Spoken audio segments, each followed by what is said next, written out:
that right? Yes. Yeah, absolutely. So it's quite different. Terminology, I think, so that you've got a starting point to relate to the people that you're living with. Why these are so, why these differences exist between us, what you can do to be helpful, I hope. How to help us help ourselves, which is really important, because if you keep doing things for us, we will never learn to do them ourselves, will we? It's tempting. I had 4 kids, and it was so much easier and faster to do everything for them than to try and take the extra hour to teach and encourage and help them do things for themselves. But in the long run, am I always going to be around? No. So it's actually better, long term, to help them learn to help themselves. And I can remember shaving. You get half of Guy shaved and the other half was unshaved. You get half his hair cut and the other half would be undone. And it's very difficult trying to get him to do stuff himself. But it was better to put up with that kind of thing whilst we were in the process of encouraging him to do it himself, so that he was able to, in the long term, take charge of his life with support. Okay, it might be for some of our young people they'll always need some support or other. Who amongst you lives totally independently? Hands up. Who lives totally independently? Good. So you're all living interdependently, yeah? Yes.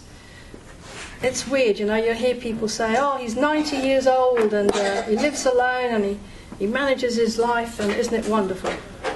No, actually. It's more wonderful to be able to share with each other, eh? Don't you reckon? Needing other people in your life is not a sin. Needing other people to support you is not a bad thing.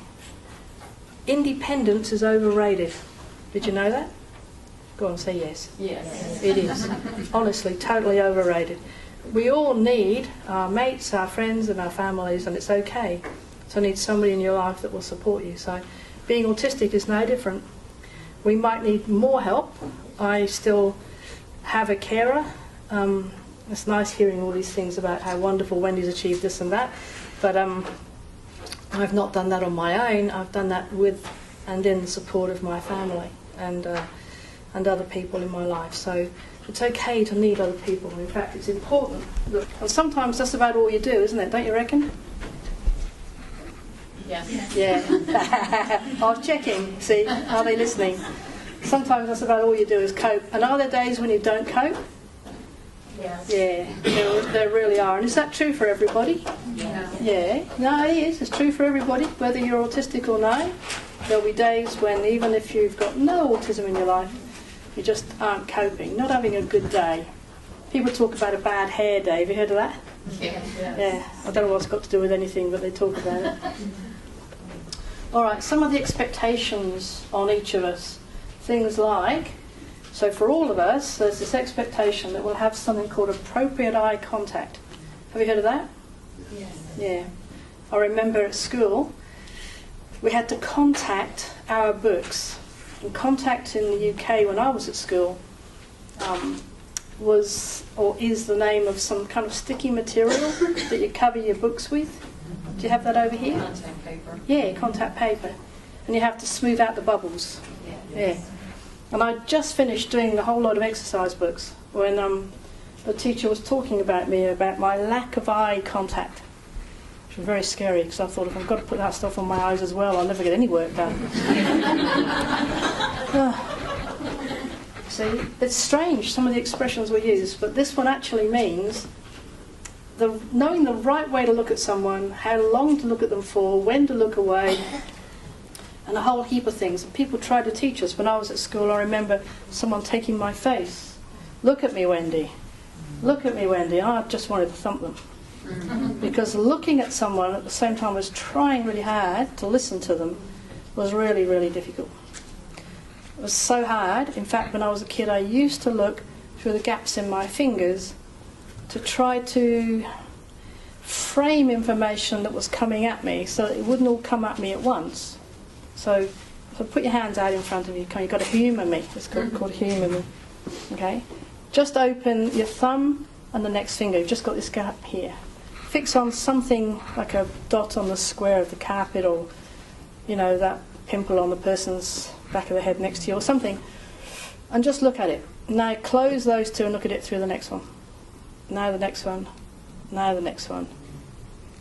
There it is. And then do it really, really fast. Oh, it's nice, eh?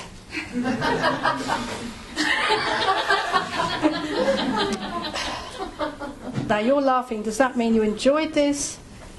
You didn't think it was nice? It was helpful? It wasn't helpful? Slightly socially awkward. Slightly socially awkward, okay. And so that's why sometimes people laugh. I've heard about that one. For some of you, actually focusing without the rest of the stimulation that's coming at you was helpful. Yep, I can. You know, who wore those glasses with the little holes in the middle? Fun things, you can, little pinpricks. Yeah, it really does help you focus. So it's a bit like that. Lenses. I don't actually need to do this anymore. I don't need to, because my glasses kind of help me sift out information. I still tend to not look at people I don't know that well. I will glance in their general direction, or people feel like you're being rude. With a hand up. Yes. What kind of lenses do you have? Because that might be beneficial. Irlen, IRLEN. And Are they prism glasses? Or they're not prism. I've got a prescription lens. They're not prism glasses, but I actually have a prism in these because I have astigmatism and various things happening. I've only got sight in one eye, so I've got to wear prescription lenses. But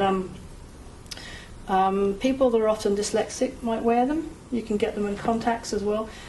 If you have a kid that takes lolly papers, candy papers over here perhaps, and holds them up to the light, have you ever seen them do this? And they're looking like this, or they're looking at the sides of their eyes, or they're looking through the gaps in their fingers, it's quite likely that they're a candidate for this kind of lens, okay? As in, what if instead they're looking all over the place? sometimes. You can do a simple test, really. You can get a packet of those coloured Perspex document folders from the office shop. They come in different colours. There's pink, purple, green, yellow, you know, that sort of thing. And you can take a favourite picture or piece of writing and put it inside each folder and see which folder, coloured folder, the child gravitates to. To keep going back, it's got to be a favourite picture. So they've got to be motivated. If they keep going back to looking at it inside the yellow Perspex folder, or the green or the pink, you know, there's something about that colour which makes it easier to see. And then you can find an educational ophthalmologist or someone who works with Irlen lenses and get them tested, you know, properly. But the cheaper test is cheaper. Funny about that. Rather than spending lots of money, because it doesn't work for everybody. But they absolutely changed my life. I judge distance. I can cope with fluorescent lights a bit better. These aren't too bad because I've got a filter over them anyway. But fluorescent lights are a nightmare for those of us with autism. Okay, so yeah, that means, what does that mean? The right kind of distance between you and other people. Does that kind of personal space change with who you're with? What kind of relationship you're in? And even with somebody that you love and you might sit on their lap, are there days when you don't want to be that close? Yeah, so there's so many rules about this. It's really hard to work out any kind of, okay, so I'm allowed to do this today, but I might not be allowed tomorrow. Like you can take your clothes off and put on your bathers when you go swimming, but are you supposed to do that when you see a puddle? No, but people don't explain that to you. If you're typically developing, somehow you put this information together and you know about what to do, when, how often, who with, and all that kind of thing. But this is here, which are just taken for granted. They're part of the social world that we all live in, and it's taken for granted as human beings that we'll understand. But it isn't that easy. If you're an autistic person and your brain is actually wired up quite differently, it's not put together in the same way. You don't have the same priorities. You're not good at multitasking or dividing your attention between things, so you miss the bigger picture. Usually the one that you're in, or that relates to you somehow, but it's harder to get this bigger picture. So it takes an awful lot of energy every day to try to work out why things change, what the change might mean, what it means for me, etc. Change, and more change of context, place and time. Why is it that life's transient stage plays such havoc with my mind? You said, we'll go to McDonald's. But this was just a thought. I was set for hours, but the plan then came to naught. My tears and confused frustration at plans that do not appear are painful beyond recognition and push me deeper into fear. How can life be so determined? How can change be so complete? With continuity there is no end. Security and trust are sweet. So, who said that change would not hurt me? Who said my being could not be safe? Change said you need continuity in order to find your place. For change makes all things different and they no longer are the same. What was it that you really meant? All I feel is the pain. I'm stuck on that thing of what I perceive to be what you were actually saying. You know how people say sometimes, like, it's raining, and they'll say things like, "Oh, gee, I'd love to be on some Hawaiian island just now," they say things. Have you come across this? People make comments. "Oh, it's the weekend. Gee, I could climb a mountain. They make these comments. Have you come across this? I'm probably not putting it in American context, but whereas it's just an idea, a thought, a whim, a wish. But if it's spoken out loud, quite often for those of us with autism, it's really quite hard to separate what's reality, what's fantasy, what's a thought, what's an idea, and so on. We just take you quite literal.